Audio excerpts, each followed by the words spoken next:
Okay, so today we're doing 3.1 Extrema on an interval. Extrema are all the maximum and minimums we have on our graph. They are our extreme values. So extreme values are the highest values, the lowest values. So f of c is called the minimum on an interval if the function of that c is less than or equal to f of x for all x. Remember, this upside down a means for all in the interval. Okay, so if that function at y value is less than all other y values on the interval, it's called a minimum. And so that's an extrema. F of c is the maximum on an interval if that f of c is greater than or equal to f of x for all x in the interval. The reason we say in an interval is because it doesn't have to be the minimum of the entire function. It doesn't have to be the maximum of the entire function. It just needs to be the min or max on a small area. So value is a relative maximum or relative minimum if there's some open interval on which it is the max or min. So it doesn't have to be, again, for the whole function. It can just be within a small domain. If a value is the min or max of the entire function on the domain we are working in, then it is called the absolute max or min. So the absolute max or min is a relative min with the largest value, or with the smallest value. Everything that's an absolute max has to be a relative max. Everything that's a relative max is not necessarily an absolute max. Continuity of a point can change the extrema, though. Okay, so if the continuity is different, then the extrema might be different. Okay, so the extreme value theorem, and the accepted abbreviation for the extreme value theorem is EVT. The extreme value theorem tells me that if f is continuous, emphasis on continuous, on a closed interval, okay, AB, then f has both a maximum and a minimum on the interval. So again, the extreme value theorem, if f is continuous on a closed interval, then f must have both a minimum and a maximum on that interval. It is really important that this interval is closed.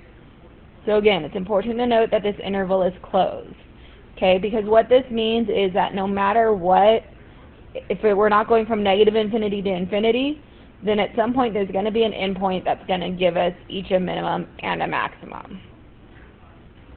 All right. Now extrema that happen at A or B, okay, so on our endpoints, they're called endpoint extrema. So they're a special type of extrema called endpoint extrema. Now looking at this picture goes from negative infinity to infinity, so there's not going to be any endpoint extrema, but we do have a relative max and a relative min. The relative max happens here at the hill. So our relative max happens at the hill, 0, 0. Our relative min happens in the valley, and that one's 2, negative 4. I want you to notice that these are not absolute maximums. They are not absolute because if I carry the graph on, notice this just keeps going lower and lower, so there's always going to be some point lower. And on this end, it's always going higher and higher, so there's always going to be some point higher. So that's why they're just relative max and just relative min. Now the plural, so if you hear me say the plural amount, it's the maxima and the minima. So the plural of maximum is maxima, the plural of minimum is minima. So the relative maxima and minima occur where the slope is 0. And remember, slope is represented by derivative. So you find where the derivative is equal to 0. Or it also happens where the derivative does not exist. So take a moment, ask yourself, when does the derivative not exist? If you said sharp turn, that would be the time to think of it not existing, because it would still be continuous, but the derivative wouldn't exist. All right, so let's test to see if this is true. We have this image over here, this graph, and we are going to find what its derivative is at the extrema.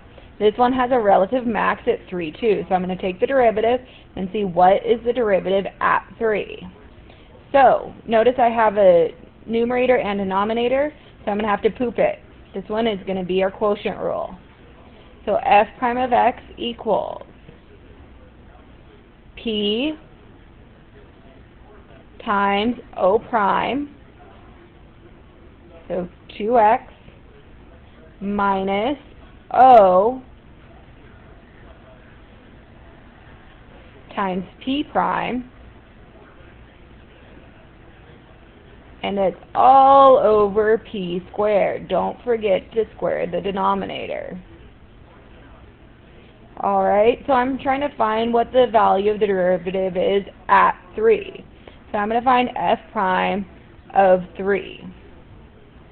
So I'm going to get 3 cubed times 9 times 2 times 3 minus 9, 3 squared minus 3 times 3 times 3 squared, and that's all over 3 to the 6th power.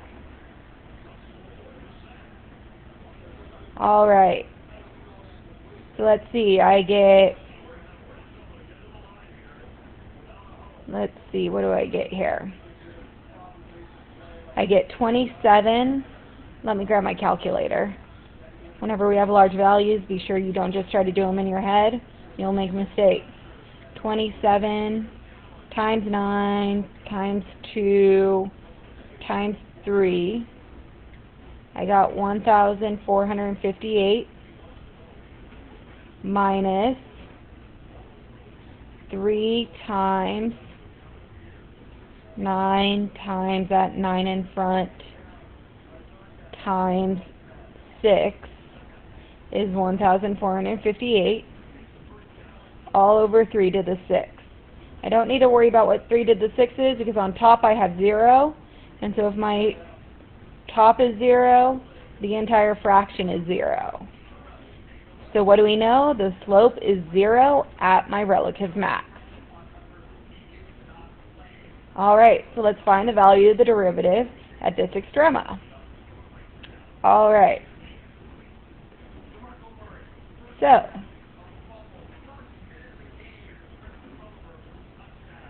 one second, my recorder went away.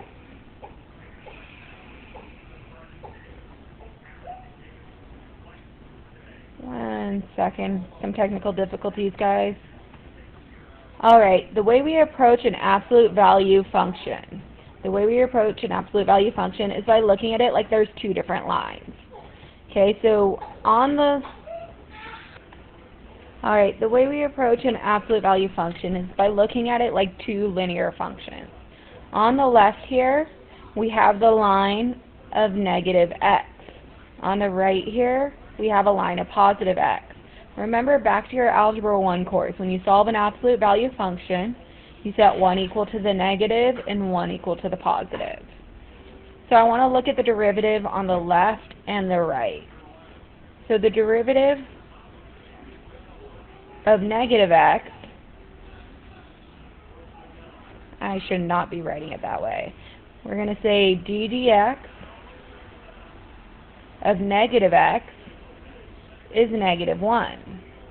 And d dx of positive x is positive 1. This one is from negative infinity until 0. This one's from 0 to infinity. But notice, f prime of x at 0, f prime of 0, does not exist. Since the derivative on the left does not equal the derivative on the right, the derivative doesn't exist at 0. And since the derivative doesn't exist, we have a critical number. We have a relative min at 0, 0. Okay, let's try this one. So we're looking at sine x. So I take the derivative of sine, which is, good, cosine. Now, on our picture right here, I have a relative max and a relative min. Now, thinking of the picture of sine, really it's going to have an infinite number of maximums and minimums because it's a wave going back and forth. But we're just going to check the two that we have labeled on here. So I'm going to try f prime of pi over 2.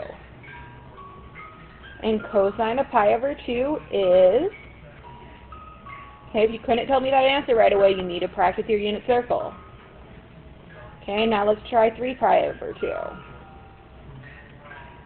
Cosine of 3 pi over 2 is 0. Alright, so both of them are 0, which matches up our extreme value theorem saying that, I'm sorry, not our extreme value theorem, but just our definition of what extrema are when the derivative equals 0. Alright, so the x values where the extrema happen are called critical numbers. We usually use the letter C to reference a critical number, and again, critical numbers refer to the x value. Okay, not the y value, the x value is a critical number.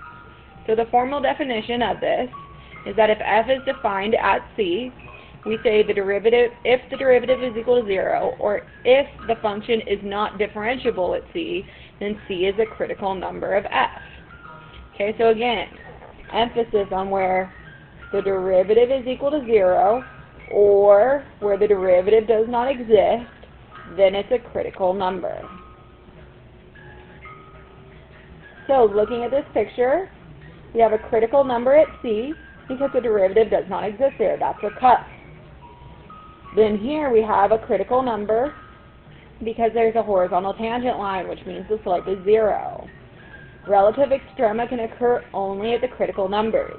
So if you find the critical numbers of a function, the extrema will only happen at those values. They won't always happen at those values, but when they do occur, it will be on a critical number. So the way we find our extrema on a closed interval. Okay, first you need to find where the derivative is 0 or does not exist. So take the derivative. That's going to help you find the critical numbers. Then you need to evaluate the function at each of those critical numbers.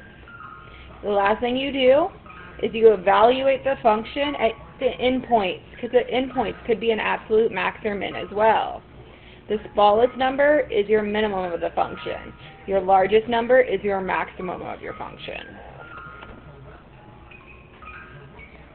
Alright, so we're going to find the extrema for f of x equals 3x to the 4th minus 4x cubed on negative 1 to 2. So, first thing I do is I take my derivative. This is a basic power rule.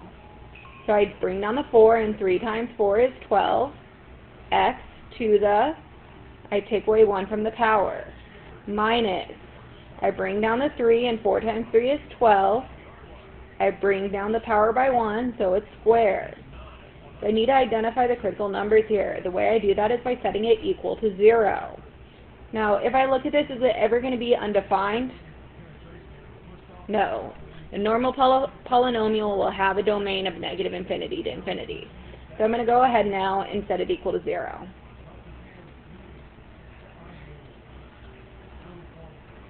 Do not try to divide by x squared. If you divide by x squared, you are going to lose an answer.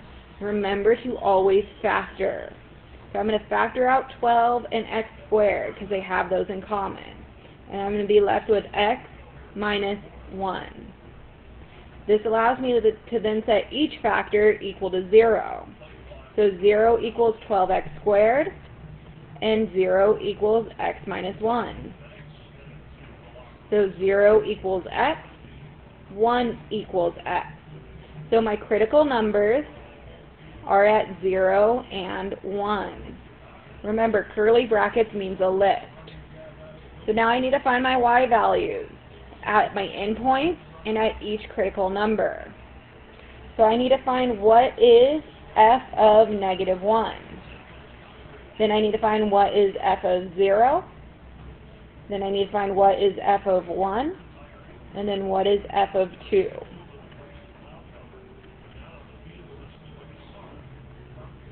Alright, so I have to plug that back into the original function, not the derivative, the original function. So I'm going to get 3 times 1, because negative 1 to the 4th is 1, minus 4 times negative 1. So I'm going to get 3 plus 4 is 7. When I plug in 0, I get 0. When I plug in 1, I get 3 minus 4 is negative 1. And when I plug in 2, I get 3 times 16 minus 4 times 8. And that equals 48 minus 32 equals 16. All right. So which of these is my smallest number? Negative 1. So I say or in this case it's on a closed interval, so I'm going to say absolute.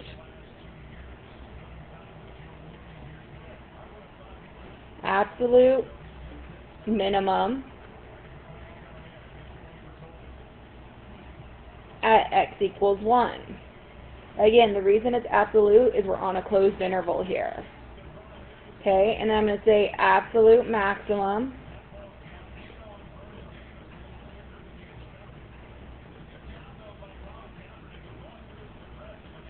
at x equals, let's see, 7 is smaller than 16, so at 2. So notice the minimum happened at a critical number, but the maximum happened at an endpoint. So this one was an endpoint extrema, where the minimum was just a normal extrema. Alright, I encourage you to pause the video and try this one on your own at this point.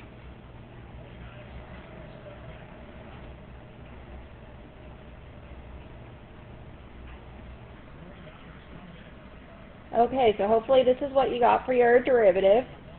Okay, I got a common denominator because the common denominator is going to make it a little easier to see where it's undefined. So, the derivative does not exist when the denominator is equal to 0.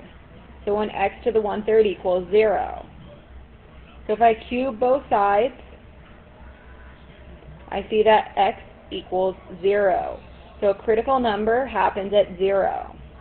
Now to find where f prime of x equals 0, I'm going to be worried about where the top is equal to 0. So I get 2x to the 1/3 minus 2 equals 0. And I get 2x to the 1/3 equals 2. X to the 1/3 equals 1. I get rid of a cubed root by cubing both sides. And so x equals 1. So my critical numbers are at 0 and 1. Alright, are both of these within my interval?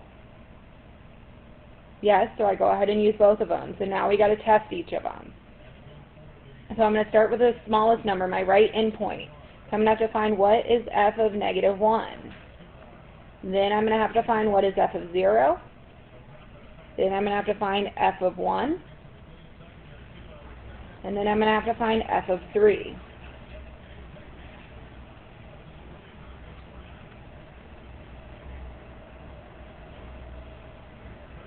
Alright. So, f of negative 1. I go back to my original function. And I get 2 times negative 1 minus 3 negative 1 to the 2/3. And that's negative 2. Negative 1 squared is 1. The cube root of 1 is 1. So I get minus 3 equals negative 5. I plug in 0 and I get 0. I plug in 1 and I get 2 minus 3 is negative 1. And so at 3, I get 2 times 3 minus 3 times 3 to the 2/3. Oops.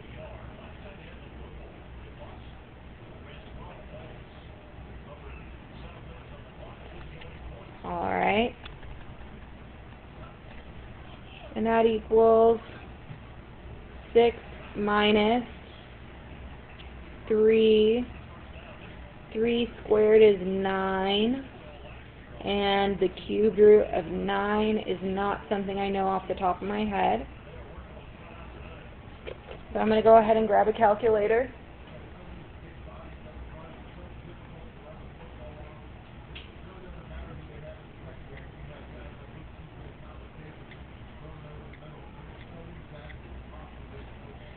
So I'm going to get negative 0.240. So this is approximately negative 0.240. Alright. So, this time, my relative minimum, or my absolute minimum, because it's the absolute of all of these, happens at negative 1. So, absolute min, ABS is an acceptable abbreviation there for absolute, MIN for min, at x equals negative 1, because I get a y of negative 5, and then I have an absolute max at 0. Alright, almost done. Okay, so we want to find the extrema of this one. Trig functions we got to be careful of, okay, especially because we have a double angle going on. So let's start by taking the derivative.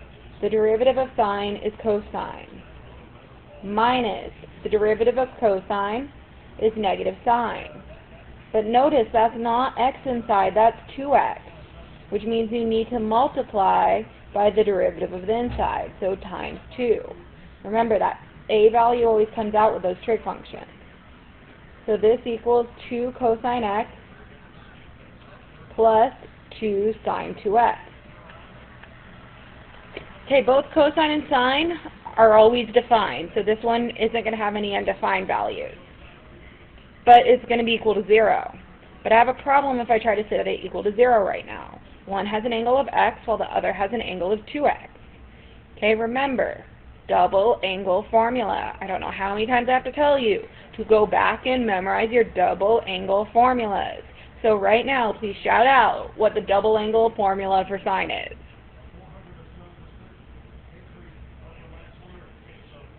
Alright, I hope you said 2 sine x cosine x. Sine 2x becomes 2 sine x cosine x. So let's apply that double angle formula.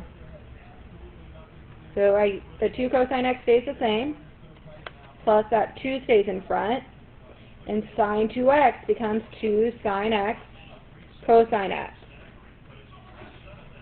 Okay, what this is going to help us with is when I set it equal to 0 now, I can factor out a 2 and I can factor out a cosine x, which leaves me with 1 plus 2 sine x. So I set each of them equal to 0. 0 equals 2 cosine x. 0 equals 1 plus 2 sine x. Now let's see, where is cosine 0? Cosine is 0 at pi over 2, 3 pi over 2, 5 pi over 2, 7 pi over 2, all those pi over 2s, but I have to limit it to these because of our domain. Okay, on this one, I'm going to subtract 1, divide by 2, so where is sine x? Negative half. Okay, well that's going to be my short triangle, which is my over 6 triangles, and sine is negative in the third and fourth quadrant. So that's going to be 7 pi over 6 and 11 pi over 6. Okay, so now I have 4 critical numbers and my 2 endpoints. So now I need to go through and find the value of each of these. So I need to find, starting at 0, then I'm going to do my next one, which is f of, let's see, pi over 2. Then the next one in a row is 7 pi over 6. Then it goes to 3 pi over 2. And then I go to 11 pi over 6. And then I go to 2 pi.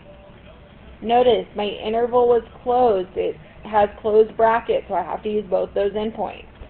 Now this is a really good candidate for using the table function on your calculator.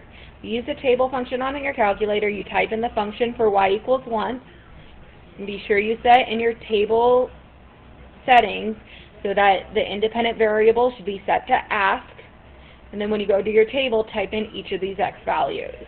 So take a minute to do that.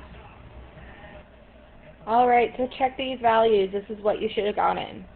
So what this tells me is I have a maximum,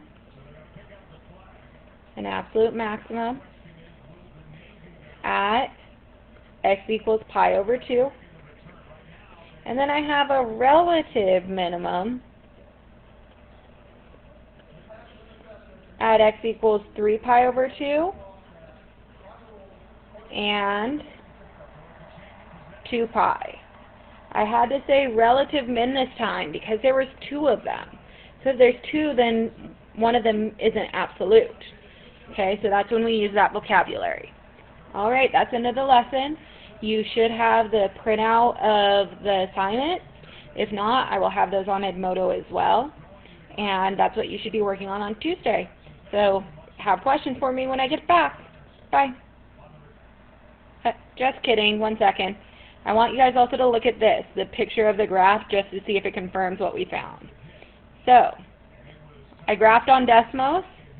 Okay, when I'm looking on Desmos, here's my domain right in there. So notice, here's that absolute maximum, because it's the highest point within my domain. And then here's my relative min, because they're my lowest points, but there's 2 of them within the domain. If the graph had had an unrestricted domain, then there would have been no absolute max or min. It would have been a bunch of relatives, because it would have repeated. Alright, that's it. Bye.